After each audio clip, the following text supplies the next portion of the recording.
Is 9 to 5 worth playing? 9 to 5 has been released out of early access and into 1.0, but why? When I saw this post come up on Twitter, I was really shocked. Just 8 months ago, it was released into early access with mostly negative reviews. I was keeping my eye on the game, hoping for more positive feedback and lots of patch notes, but I didn't see or hear a lot from the game. Maybe they just gave up on the project and put it out anyway, and are potentially working on something new. That's what I was thinking anyway. I mean, learning from your mistakes and taking the L is sometimes a good way to go, but this one feels like it could have been salvaged. This could have stayed in beta longer, done some reworks and tried to drum up some interest, but it's really sad to see this game released with 100 players at its peak and about an average of 50 in the off-peak periods on Steam. I know the game is on multiple platforms, so there could be a few other players out there, but it's pretty dismal from my experience waiting 5 to 10 minutes in queues just to jump into games that are either half finished or over before you know it. If you don't know what 9 to 5 is, it's a 3v3v3 tactical shooter that is broken up into 3 phases per match. In the first phase, you have to capture a device. Depending on whether you won the round, you either have to protect the device or attack the players who are protecting the device in the second round. And in the third phase, you just need to extract, but only one team can do so, making most rounds end up playing out like a 3v3v3 search and destroy, which is an interesting concept, and if it was executed well, it could be really fun. In the case of 9 to 5, I wouldn't say that it plays bad, it's just forgettable, and I would say that's a worse outcome for the game. The gunplay and movement in this game feels a bit like a boring Rainbow Six Siege. I'm not saying I hated this game, it was just disappointing. I'm fine with the movement being stripped back and your character feeling a bit more weighed down by the gear, but this is just slow running because there's no actual inertia. You can still AD strafe so easily, making this slow style movement in opposition with the strafing mechanics kind of weird. It's almost like it wants to be slow and tactical, but also meta and sweaty. I feel like you've either got to pick one or the other. Speaking of meta, there's clearly a pay to win component of this game. People are buying fully modded guns and just wrecking in games. And because there is a low player base, there is no skill based matchmaking. And you will run into the same groups just dominating round after round. It's not a good feeling. I think the ideas in this game are pretty cool. The idea of being a mercenary and going to do your job. But like, what is your job and why is it always the same job? While the idea is fairly unique, it's played out and repetitive really quickly. It's like they only brought one idea to the table and it's just leaned into that instead of expanding on it. Speaking on that, there is other game modes, but it's not like you can play any of them when there is only players enough to play the main game mode. I really do feel like they didn't focus on getting goodwill back into the community before developing the game modes that no one will be able to play. There is a lot of goofy and cringe shit in this game as well. The music is very lame. Like straight off the bat, I was just not feeling the vibe of the guitar shop owner music. I feel like since the original Modern Warfare 2, people have been trying to capture that same metal or hard rock aesthetic, but they're not actually entrenched in that music. They kind of just like whatever's on the radio. And there's nothing wrong with that. It's just like, accept that you don't know shit about music and just make a good game, please. No one is putting on the 9 to 5 soundtrack in 10 years and getting nostalgic when it already sounds like it doesn't belong in this era, let alone the game. The guns and cosmetics look a bit goofy as well. The gun names make my skin crawl. I just hate when games do this. People who like guns like when the guns are based in reality. Everyone bricks up over a HK416, so just call it that or take the DayZ approach and rearrange all the letters so we can still play with cool guns. And we'll just call them whatever they are in this game's universe. Again, who is this for? Colourful skins for guns and outfits that look like construction workers going to a rave. I just don't know who wants this aesthetic. People who like tactical shooters want to look tactical, and everyone who likes zany shit just plays COD, and that's literally the only shooter they play. There is a pretty detailed unlock system for the weapons, some of which I think are really good and some which are a little over the top. I'm sure if they put as much thought into the rest of the game as they did the upgrades and unlock system, I would actually want to grind out the gear for this game. But I don't, and especially when you can just buy everything right down to the attachments that improve your stats, making this a pay to win game. I get it, it's a free to play game. I just don't get down with paying to boost your stats for an advantage. I'd probably rather just pay $20 for the game outright and unlock everything by playing it. But it doesn't feel like that's where games are headed these days. One of the biggest problems with this game is the downtime. There is way too much downtime. I played probably 20 plus full rounds of this game, which I waited in queues for 5 to 10 minutes each to get into those games. Of those games, I died about half the time, which is fine. But when you're in a game for 3 rounds, which if people lose the first round, people just drop out, and sometimes you get a fill in, other times you don't, making the teams unbalanced. Meaning the odds are stacked against you, and you're probably going to die quicker if a team has good teamwork or is just experienced, leaving you in the death screen waiting again. There is a lot of waiting. After 4 hours of playing the game, I wish I was just playing the game more in that time. Of these 20 plus games, I only got to play the old New York map 3 times and never played the new map, which was featured in the patch notes. So I played the Food Lab map about 17 times plus, making you feel like there's little to no actual content in this game. 20 games and never playing your brand new map? I mean, come on man, that really sucks. 3 of the games I played while testing this game out, I played with a dude who was really friendly. We were chatting and he informed me that the group we were playing against had 3 players in it that were cheating. In a game of 50 people playing, we encountered a group of 3 people on a team all cheating. I was a bit unsure at first, but we spectated these people, and of the 3 full games we played against them, we tested standing still and just holding angles, and they just ran straight up to us with like ESP or whatever, even in the big maps, and they just destroyed us, even with their melees. It was insane. Cheating in any game for any reason is inexcusable, but a game with like 50 players is up there with some of the most pathetic, soft-cocked loser shit I've ever encountered. If you suck at games, don't cheat. You may have just killed a game that's already struggling. And 9 to 5, you guys need to update your modules. The game is basically a week old, and people are getting shut on by cheaters. Oof.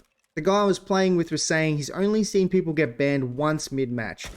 If the cheaters are fully decked out though with skins they've bought, they don't get banned. And I could see that. If a game like this is struggling, I could see them not doing shit about the cheaters, but fucking hell, that sucks. As for the visuals and sound for this game, they are just fine. It's pretty average, and I probably could have accepted things being fine with the improvements to come during the beta period. But this game is out now, and there is a shitload of changes in the patch notes. It looks like they worked very hard on this game. It's just a shame that it will probably die before it actually gets to do anything with it. When I pick up games like this, even free-to-play ones, I never have the intention of shitting on them. I want these games to be good, but sometimes they just make it so easy to critique them. I asked you, should you try this game? Well, if the game is free, you should definitely at least try it, formulate your own opinion. There's nothing really to lose there except your time. But do I recommend the game? No. It's got ideas, but the execution is just not there, and it really does feel like this game is still very early in beta. I'll leave you guys with this Steam review, which I found very interesting. When I was looking for opinions on the game, this one especially stood out to me because this person was very invested in the future of this game, and it seems like they are truly bummed out about the outcome of it. I credit this review to Chris on Steam. I won't show his full username, but you know who you are. He has 139.5 hours in the game. Let me start by saying that I've been playing this game since closed alpha release back in June 2020. I was a helper in the Discord up until a few months ago. I was heavily invested into this game and fully supported its development, but I cannot do so anymore. When 9 to 5 first started, it was an attempt at bringing a unique shooter game to the market, a 3v3v3 tactical FPS. The concept was fantastic, and a lot of people were very excited. The alpha test saw some 10,000 people in the Discord server. Numbers were never released on how many people actually played. The alpha test was rough, but the developers were extremely active in the community and discussed many of the issues and talked about the fixes, suggestions and feedback daily with us all. This is no longer the case. The developers have decided to remove many features that were unique to the game, which caused it to lose its identity. With the currently announced event of the Battle Royale mode, it's obvious to me that even the developers don't know what they want to do with the game anymore. But more on that later. First, I want to talk about the things they removed from the game. During the alpha test, the game had a unique 3-piece armor system, where your headgear, chest, and leg armor all had separate health bars. Each piece could be broken and or replenished individually. The headgear selection would decide which perks you were allowed to use. The chest piece gave you different throwable options, the legs gave ammo capacity and deployables. All pieces of armor could be entirely mixed and matched to suit your needs. This entire system has been scrapped and removed, despite being a very unique and well-liked system. The game used to have a bleeding system, where upon taking health damage, your health would steadily deplete unless you applied bandages or used a first aid kit. This gave a real sense of urgency and or danger once the armor was stripped. This system was also gone. there was a weapon point system where you could allocate points into specific upgrades on the gun of your choosing. Now you're only allowed to upgrade blocks of stats, sometimes at the cost of some stats, and can only use these upgrades by an abysmal RNG system that randomly drops upgrade codes for random stat blocks. My biggest personal complaints about this game: the RNG system. The current system to upgrade weapons consists of completing random tasks, destroy 10 armors, kill 6 enemies, etc. to get a reward. The reward will either be credits, components, a weapon part, or a weapon code. Credits can be used to buy new weapons and armor, or components. Components are needed to apply to weapon codes and reroll rewards you get from tasks. Weapon parts are 100% random and can contain any of the 4 weapon perks in the game, or none at all. Weapon codes upgrade the base stats of your weapon, but again are given at pure random drops. Now I'm going to rough some numbers here because I don't feel like doing the math, but the most sought after perk in the game is currently called Multitasker. It allows you to wield an SMG in your secondary weapon slot instead of being restricted to a pistol. Due to the lower drop rate of these parts in the already bad RNG system, the developers have internally tested and said a full set can be obtained in around 30,000 components. Depending on how skilled you are and how many credits you can get, that can take upwards of 50 hours to get. Especially since component purchasing is limited on a daily basis, it is on rotation between 3 types of components. One person is currently around 80,000 components without completing the set. The system is awful and needs to be changed. The weapon skins. The weapon skins you buy drop in the shop for real money. Always contain a couple of attachments and a couple of perk points. The problem arises when you want to change any of the parts on the gun. If you found a barrel attachment with better stats or a better perk, you can put it on, but the new barrel won't have the old skin on. If you replace all the weapon parts on a gun that has a skin, the only skin part left will be the receiver, which is accounted for 21% of the weapon I calculated. This means you're paying $5, $10, $15 for weapon skins, but only a fraction of the weapon skin is usable. Now you might wonder how often you'd want to put on other attachments on a premium weapon, and personally, all the time. Every attachment I've ever gotten for a skinned weapon that matched the perk always had a better stats than the skinned variant. This leads to some very disappointing looking weapons, and in some cases, some mismatched monstrosities. The TTK. During the alpha test, one of the biggest complaints about the game was the TTK, or time to kill. It was simply way too high for the game's design. It would often take an entire magazine or clip to down a man, and especially once guaranteed, down but not out was in the game, the TTK didn't match the gameplay or the ammo given to the players.